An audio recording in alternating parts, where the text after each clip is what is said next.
Alpha and Omega. Laodicea faces the Omega of Deadly Heresies, Part 2. 4, 5, 6 times. What? Continuing from Part 1, the question is asked of you, the reader. How many times will Laodicea face the Omega of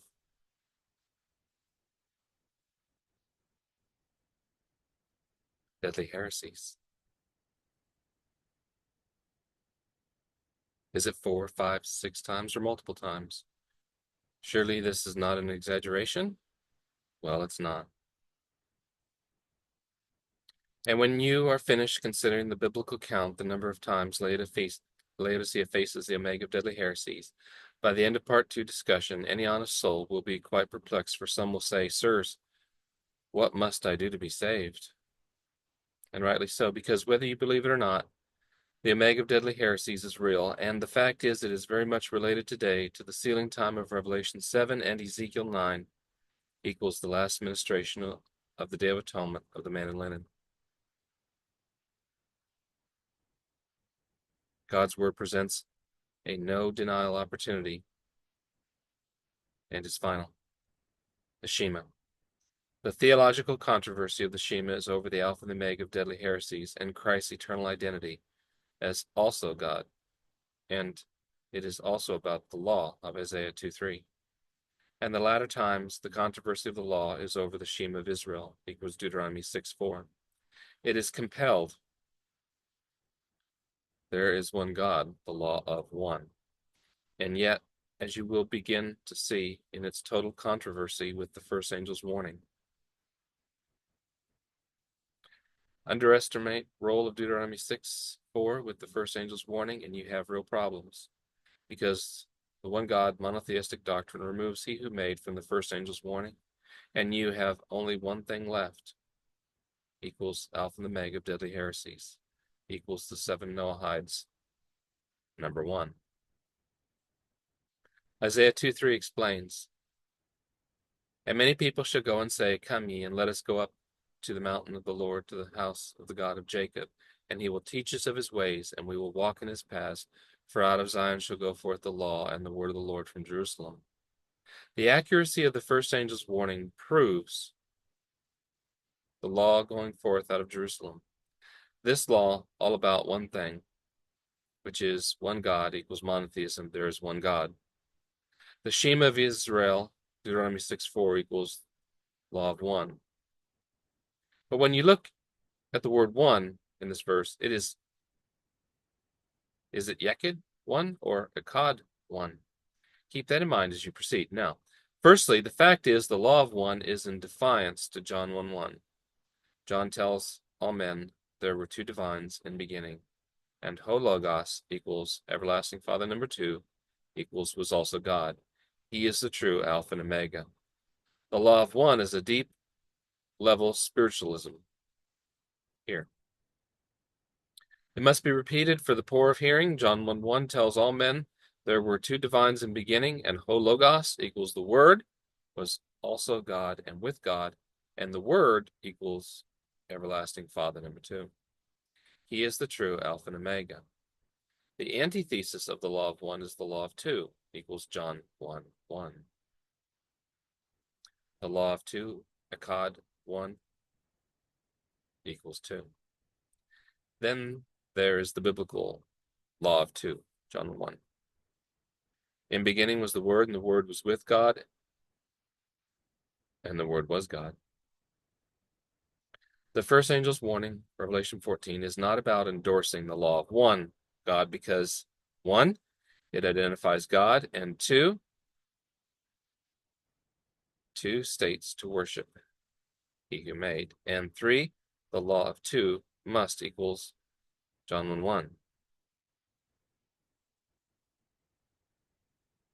Therefore, based on John 1:1, it is quite easy to reason why Akkad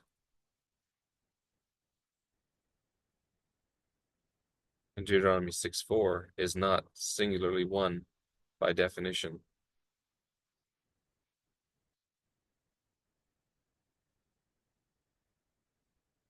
or grammatical meaning.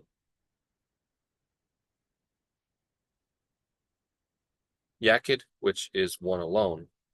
Yet a supernatural influence exists to say the Yakid premise is actually applied to Deuteronomy 6:4 for Akkad. Let that sink in and now do your own research. Conclusion, Akkad 1 equals two divines equals duality of John 1:1. The two divines, the two fathers from eternity. See Isaiah 9:6.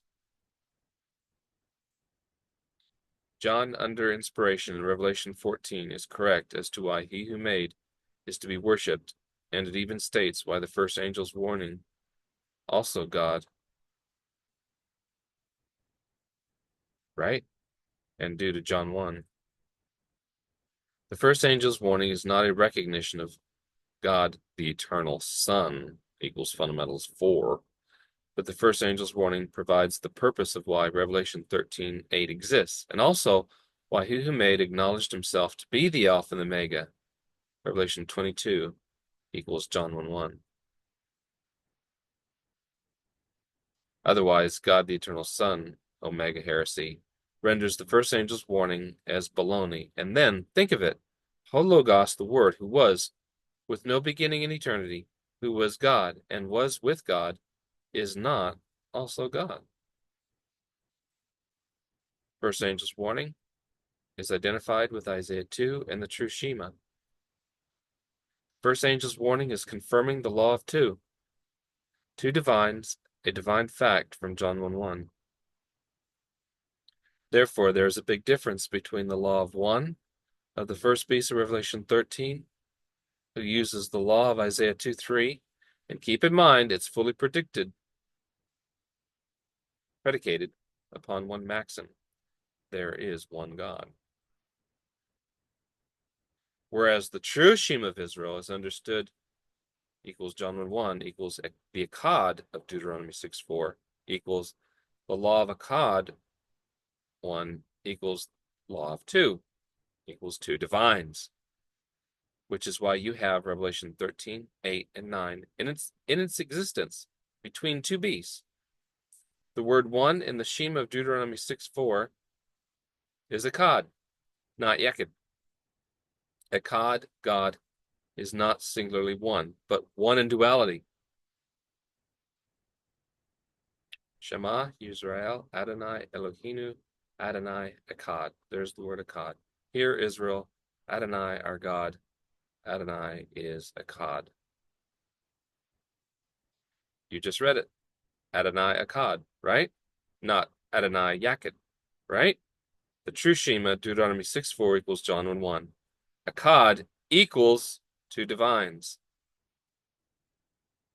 If you consider this maxim under theological law or any jurist principle, Deuteronomy 6:4 cannot negate the fact what the Holy Spirit has established, that Akkad 1 must confirm and never contradict John 1:1, right? Therefore, the true Shema must equal John 1:1. There is one Akkad Elohim equals the law of two equals John 1:1. How does all this relate to the Omega of deadly heresies and Laodicea encounters? Well, without a good grasp of the Godhead fundamentals of John 1:1, you will never realize how deadly spiritualism really is, and this will be covered towards the end of this discussion. The law of two is the first angel's warning, and it is the divine standoff with the two beasts of Revelation 13 and the first angel's warning, contrary to the law of one. How many times does Laodicea face the Alpha and the Omega of deadly heresies? In summary, when you see the list of encounters shortly, you will probably be shocked. Time to discuss the National Sunday Law. For all the handwriting, the National Sunday Law must occur.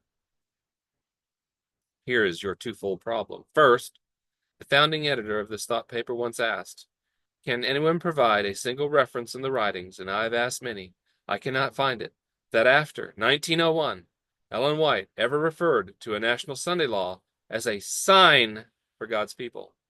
3 weeks later, she did write about the false Sabbath being enforced by an oppressive law, but does not note it as a national Sunday law, but as an event to occur after the truth has been proclaimed as a witness to all nations."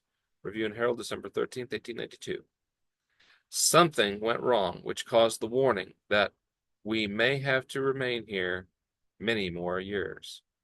Jerusalem Bible Prophecy, page 5.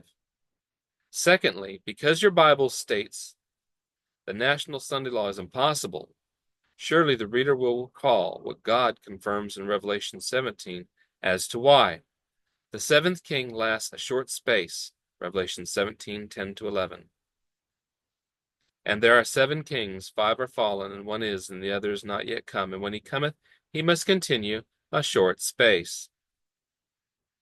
Keep in mind, Revelation 17 is telling you Papa Pointyhead is destroyed due to the events of the 10 kings, equals Revelation 17:12-16. And the 10 horns which thou sawest upon the beast, these shall hate the whore, and shall make her desolate, naked, and shall eat her flesh, and burn her with fire. For God hath put in their hearts to fulfill his will, and to agree, and give their kingdom unto the beast, until the words of God shall be fulfilled. And the woman which thou sawest is that great city, which reigneth over the kings of the earth. An additional problem for Laodicea, there is no commentary by Sister White. Conclusion: when the woman of scarlet and her city is destroyed in 1 hour by the 10 kings, it means Papa Pointyhead is gone. 1712, receive power as kings 1 hour with the beast. National Sunday law is no longer relevant and cannot be considered in the duration of the 1290 days, equals the abomination of desolation, equals Matthew 24:15 of the first beast and second beast's reign of Revelation 13. And so Laodicea has a massive problem with national Sunday law and still has to deal with the Alpha and Omega of deadly heresies, equals Fundamentals 2 and 4. Laodicea is so fully absorbed naturally into the one God of abomination of desolation that Laodicea today stands naked and embarrassed. Read Revelation 16:15. Behold, I come as a thief. Blessed is he that watcheth and keepeth his garments, lest he walk naked and they see his shame. What are the garments in context of Revelation 16? Answer: eternal righteousness by faith. It must be repeated. Isaiah 2 states there is the investiture of the third temple. The mountain of the Lord's house shall be established in the top of the mountains. Isaiah 2:2 and Isaiah 2:3, for out of Zion shall go forth the law. It's easy for Laodicea today to deny because, again, there is no commentary by Sister White, but with the stiff neck, Laodiceans say, oh, those concerns about Godhead, the eternal Son, fundamental 2, cannot be the Omega of deadly heresy, cannot be true, and why is this? Answer: because Laodicea, increased with goods and lukewarm and in need of nothing, believe they can do no doctrinal wrong, for she says in her heart, increased with goods and need of nothing. Laodicea, she is the remnant church of Revelation 12:17, and therefore Laodicea cannot be in doctrinal error. Yet the true and faithful witnesses, Laodicea is lukewarm and in need of nothing, only to be spewed, equals Revelation 3. So how can Laodicea be at war with the dragon at the time of the first and second beast of Revelation 13, when Laodicea acknowledged the one God doctrine of the dragon and is bowing to the Omega of deadly heresies? So according to Laodicea, any discussion today of the 7 Noahides, equals the law of Isaiah 2, currently holds no bearing on their theology or end events because of Laodicea's emphasis of the national Sunday law, all despite Revelation 17:16. According to Laodicea, Revelation 17:16 really should not be in the Bible, right? So to borrow the expression from Ezekiel 8:17, just exactly who is putting the branch to the nose anyway, right? But guess what? With 7 Noahide laws, the law equals Isaiah 2:3, and authenticated by God to occur, it must be noted Sister White did speak of an oppressive law. For those still affirming national Sunday law, can you answer the following question? How does national Sunday law go forth from Jerusalem? Isaiah said national Sunday law cannot go forth from Jerusalem, period. It can only go forth by an encyclical via Rome.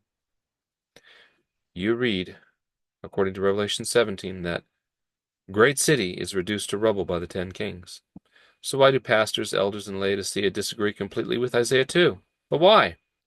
They say with authority of Sister White that there is to be no third temple. because she said Old Jerusalem would not be built up in early writing 75. And yet Isaiah 2:2 states in the last days, the Lord's house will be established, exalted, equals third temple. And Isaiah 2:3 says, law goes forth from Jerusalem. So here's the thing, you really need to take your National Sunday Law problem and have a talk to God. But who wants to believe Isaiah 2 anyway? Pastors and elders in Laodicea say Isaiah cannot be the case because of early writing 75, right? Yet Laodicea have botched the timeline adjustment from councils to writers and editors, page 24. But here's the problem. Is Laodicea immune from any error for its theological claim to have the truth and be the remnant church when Laodicea officially endorses the Roman Catholic Church doctrine of the Godhead, equals fundamentals 2, 4, and 5, which is the very problem of the Omega of Deadly Heresies that Sister White foresaw would be received, and she trembled. The Omega of Deadly Heresies remains unresolved by Laodicea, and at what cost? Wait till you see the cost shortly. But hey, you know how they get around the Omega difficulty by insisting she, Laodicea, is the remnant church. Wrong day and wrong God, right? Laodicea is infested with the Alpha and Omega of Deadly Heresies because fundamentals 2, 4, and 5 is the Alpha and Omega of Deadly Heresies. The Alpha and Omega of Deadly Heresies is of such a deadliness, obliterating from the minds of men the knowledge of God, especially the gospel of God you encountered in part 1 and in 1 Peter 4:17, right? So at issue with Laodicea is the first angel's warning. Fundamentals 2, 4, and 5 have everything to do with the oppressive law of Isaiah 2. The one God and its extremely successful law of one is in full agreement with the 7 Noahides. Yeah, the oppressive law of the 8th king issues from the 3rd temple in Jerusalem. Read again, Isaiah 2:3. Why is this a problem? Everyone in Laodicea do not see their official doctrines. One God, triune, monotheism, equals doctrine, fundamentals 2, 4, and 5, is the same problem. And with a wink and a nudge, they belie spiritualism's deadliness. God said, my people are destroyed because of a lack of Hosea 4:6. My people are destroyed for a lack of knowledge, because thou hast rejected knowledge. I will also reject thee. Thou shouldest be no priest to me, seeing thou hast forgotten the law of thy God. I will also forget thy children. Keep Hosea always in mind when reviewing Isaiah 9. Yet, all the while, Laodicea, with fundamentals 2 and 4, venerates the very monotheistic sentiments of the 7 Noahides, equals law of one, law number 1. Spiritualism is imperceptible. It's captivating. And Laodicea cannot see why the one God emphasis is completely defiant against and cancels John 1:1, and in due process has obliterated the first angel's warning. Question: how are you sealed with the pure mark of truth in the sealing time of Revelation 7 with that sort of problem? Answer: you are not sealed in the sealing time of Revelation 7. So if you haven't gathered by now, Laodicea has not ceased facing the Alpha and the Omega of Deadly Heresies since 1901 and 1980. And God, however, inform you of further events that makes monotheistic theology so spiritually deadly is an abomination of desolation, equals Matthew 24:15. For example, no one in Laodicea can explain why he who made was also called Everlasting Father in Isaiah 9:6. For unto us a child is born, unto us a son is given, and the government shall be upon his shoulder, and his name shall be called Wonderful Counselor, the Mighty God, the Everlasting Father, the Prince of Peace. Or why there is no sonship, equals God the Eternal Son, conveyed in eternal times, in John 1:1, equals Hebrews 7:1-3. Right? Laodicea hosts officially the one God theological madness of the woman of ill repute from Revelation 17, and it's there in fundamentals 2, 4, and 5. And yet Laodicea believe they are witnessing the truth of the 3 angels' messages. How deceptive and deadly is the Alpha and Omega of Deadly Heresies? How deceptive? It's the supernatural power, a masterpiece of deception, with the law of one, and it's very strong today, and very likely the first time you have noticed. For example, no one in Laodicea can begin to acknowledge why the 7 Noahides holds bearings upon the Shema of Deuteronomy 6:4, and therefore the first angel, let alone the mention of why the right hand and forehead exists in Deuteronomy 6:8, let alone how Deuteronomy 6:8 holds its antitypical application revealed in Revelation 13:16 and 17. Right? So here it is again. Take another look. Deuteronomy 6:8, and thou shalt bind them for a sign upon thine hand, and they shall be as frontlets between thine eyes. Revelation 13:16, 17, and he causeth all, both small and great, rich and poor, free and bond, to receive a mark in the right hand or in their foreheads, and that no man might buy or sell, save he that had the mark, or the name of the beast, or the number of his name. And the context? It's Deuteronomy 6:4 equals the Shema, equals Revelation 13. And Isaiah said its relation to the third temple, and hence you have the first angel's warning contrary to the law of one, which goes into full propulsion at Revelation 13:16 and 17. So who then has a problem with John 1:1? Just about everyone. For the fact remains the 8th king at the third temple presents their version of Deuteronomy 6:4, and applies the antitypical of Deuteronomy 6:8 with Revelation 13:16 and 17. Right?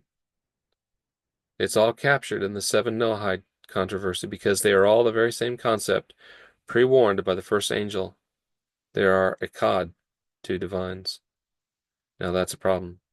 Laodicea faces successive encounters of the Alpha and Omega of deadly heresies, and yet Laodicea insists they are the remnant church of Revelation 12:17. Like, wow. Does that make any sense? Okay, time to consider the long list of the Omega of deadly heresies encounters. Number 1. The call today in respect to the sealing time of Revelation 7. You must read the testimonies of Sister White in 3T 266 and 5T 207 to 210 and its bearings with Ezekiel 9.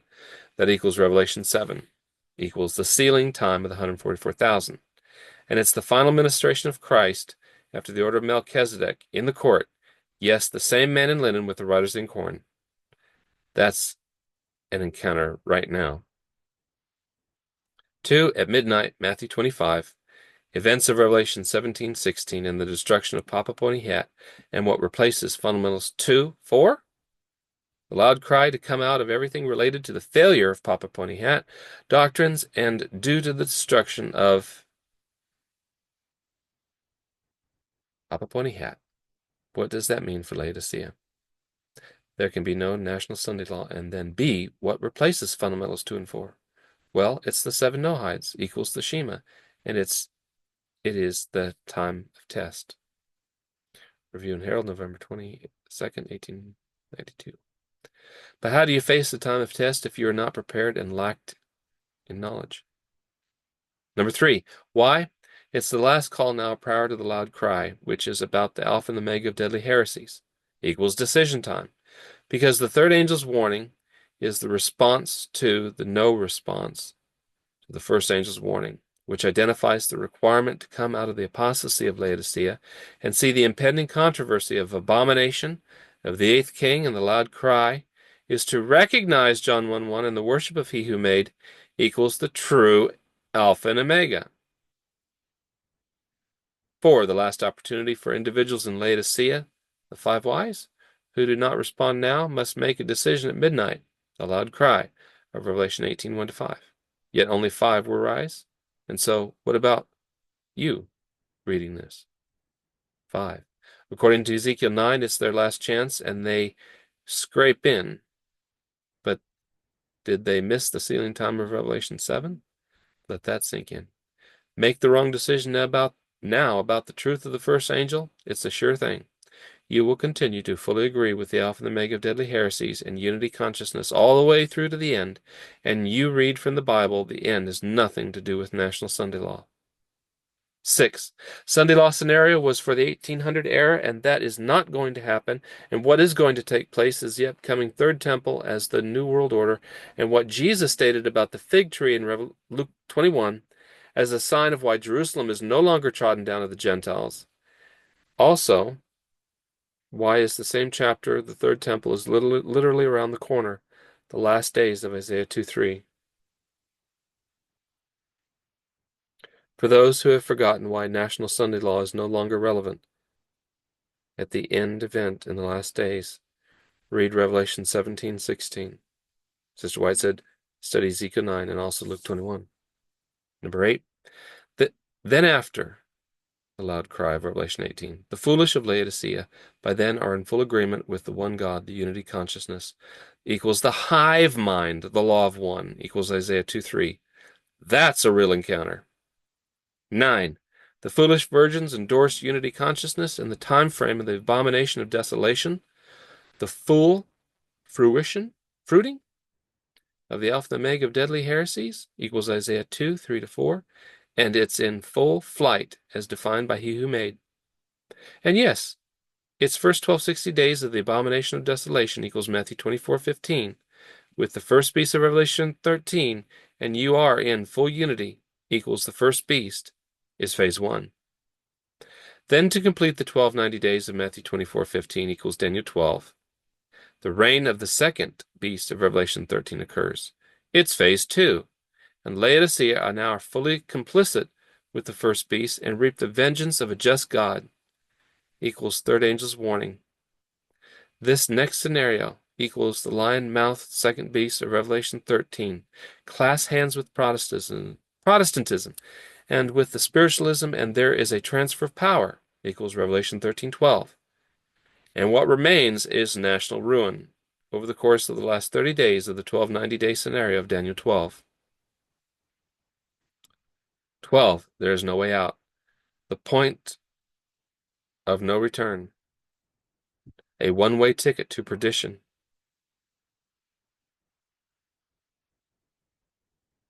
Reread Revelation 14:10-11.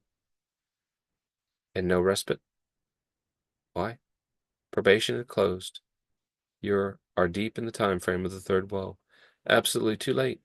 The five foolish with the world are fully endorsing the Alpha and Omega of deadly heresies, which is the unity for the one God after midnight, and accept the mark of the beast and the image, but paid the ultimate price, loss of eternal life. There you have 12 instances of how Laodicea has still faces, and must face the Alpha and Omega of deadly heresies. But is that all the instances? Few are aware of the first two actual events noted in Part 1 are past. Most could care less, and explains they be sleep. But the problem is Laodicea is not prepared to face off with the great red dragons, ultimate Alpha and Omega of deadly heresies, long list of encounters.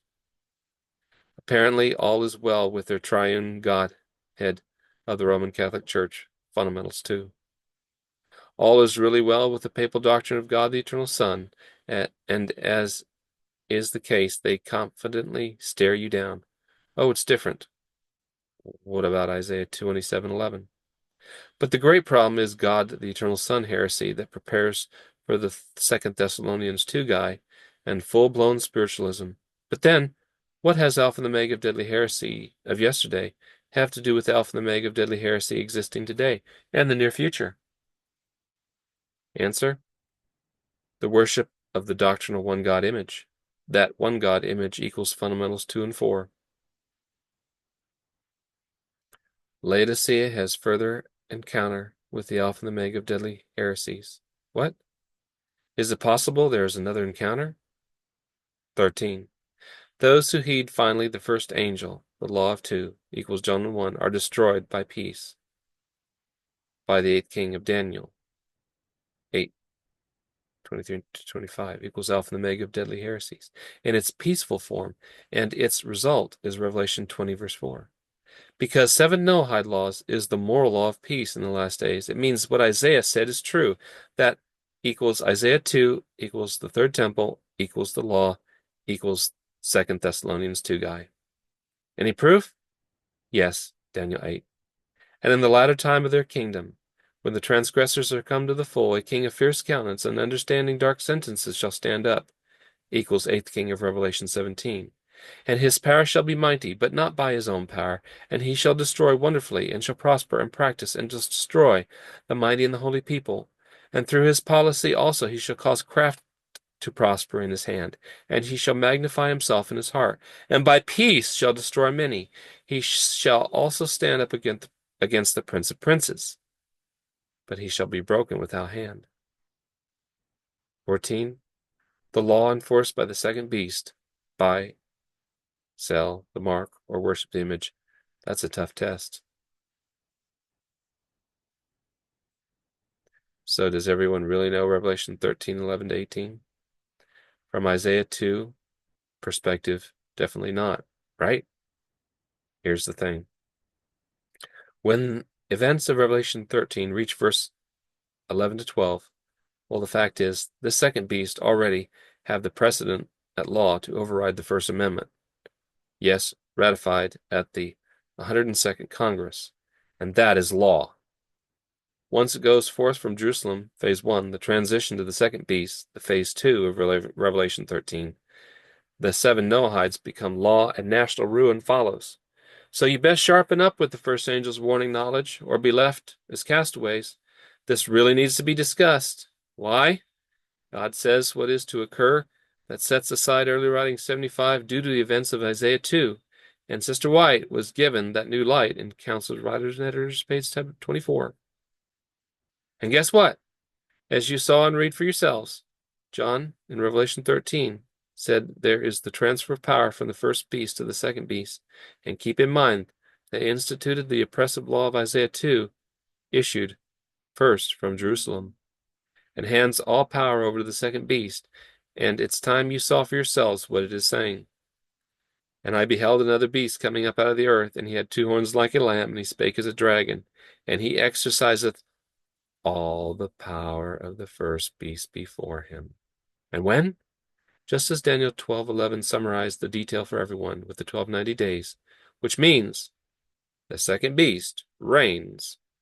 The second beast's reign is the last 30 days of the 1290 of Matthew 24:15, because the first beast of Revelation 13's reign is 1260 days of the 1290 literal days. And from the time that the daily shall be taken away, and the abomination that maketh desolate set up, there shall be 1,290 days. Some are saying the 7 Noahides will be invoked in the USA first. Isaiah, however, said the law in the last days, the law goes forth equals first from the great city, Jerusalem, and God has said so. So, and with the above in mind, are there any additional situations Laodicea faces the Alpha and the Omega of deadly heresies? Number 15. The call today is in respect to the sealing time of Revelation 7. Just read the testimonies 3t and 5t equals Ezekiel 9 equals Revelation 7, the sealing time, and it's the final ministration of Christ after the order of Melchizedek in the court. Yes, the man in linen with the writer's inkhorn. 16. At midnight equals Matthew 25 equals the events of Revelation 17:16, and the destruction of Papa Pointy Hat, and what replaces fundamentals 2 and 4? The loud cry to come out of everything related to PPH doctrines and due to the destruction of PPH. There can be no national Sunday law. And then exactly what replaces fundamentals 2 and 4? Yep, the 7 Noahide laws, the Shema, and it is the time of test. But how do you face the time of test if you are not prepared with the first angel's warning? Why? It's the last call now in the sealing time of Revelation 7 prior to the loud cry. And it's about the Alpha and the Omega of deadly heresies. Decision time. Because the third angel's warning is God's response to no response to the first angel's warning, which identifies the requirement to come out of the apostasy of Laodicea to identify Christ's eternal righteousness as Father number 2, and see the impending controversy of abomination of the 8th king and the loud cry is to recognize John 1:1 and worship he who made equals the true Alpha and the Omega. 18. The last opportunity for individuals in Laodicea. The 5 wise who do not respond now must make a decision at midnight. The loud cry of Revelation 18:1-5. Yet only 5 were wise. 19. According to Ezekiel 9, it's the last chance and they scrape in. But did they miss the sealing time of Revelation 7? Let that sink in. Make the wrong decision now about the truth of the first angel? It's a sure thing. you will continue to fully agree with the Alpha and Omega of deadly heresies and unity consciousness all the way through to the end, and the end has nothing to do with National Sunday Law. 20. Sunday Law scenario was for the 1800 era, and that is not going to happen. And what is going to take place is the upcoming Third Temple and the National New World Order, and what Jesus stated about the fig tree in Luke 21 as a sign of why Jerusalem is no longer trodden down of the Gentiles, and why the Third Temple is literally around the corner. The last days of Isaiah 2. You are facing the Omega of deadly heresies if you deny Luke 21:29. 21. For those who have forgotten why National Sunday Law is no longer relevant as to the end events in the last days, read Revelation 17:16. Sister White said, study Ezekiel 9, and also Luke 21. You don't, and you cannot determine the Omega of deadly heresies and its bearings to all end events. 22. Then after the loud cry of Revelation 18, the foolish of Laodicea by then are in full agreement with the one God, the unity consciousness, the hive mind, and the law of one, equals Isaiah 2:3. That's an encounter with Omega of deadly heresies. 23. The foolish virgins endorse unity consciousness in the time frame of the abomination of desolation, equals the full fruiting of the Alpha and the Omega of deadly heresies, equals Isaiah 2:3 and 4, and it's in full flight as defined by He who made. And yes, it's first 1260 days of the abomination of desolation, equals Matthew 24:15, with the first piece of Revelation 13. And mind you are in full unity, equals phase 1. 25. Then to complete the 1290 days of Matthew 24:15, equals Daniel 12, the reign of the second beast of Revelation 13 occurs, phase 2, and Laodicea are now fully complicit with the first beast and reap the vengeance of a just God, equals third angel's warning. The next scenario, the lion-mouthed second beast of Revelation 13, clasps hands with spiritualism, and the transfer of power equals Revelation 13:12, and what remains is national ruin over the course of the last 30 days of 1290-day scenario, Daniel 12. 26. There is no way out. The point of no return, a one-way ticket to perdition. Reread Revelation 14:10-11. And there's no respite. Why? Probation had closed. You're in deep in the time frame of the third woe. Absolutely too late. The foolish with all the world are fully endorsing the Alpha and Omega deadly heresies, which is the unity for the one God after midnight, and accept the mark of the beast and the image, but paid the ultimate price, loss of eternal life. There you have a lot of instances of how Laodicea has faced, still faces, and must face, all courtesy of the Alpha and Omega of deadly heresies. But is that all the instances? Few are aware of the first two actual events noted in Part 1 that are past encounters, and most could care less and confirms they are asleep. But the problem is this: Laodicea is not prepared to face off with the great red dragon's ultimate Alpha and Omega of deadly heresies long list of encounters. Apparently all is well with their triune one God of the Roman Catholic Church, fundamental 2.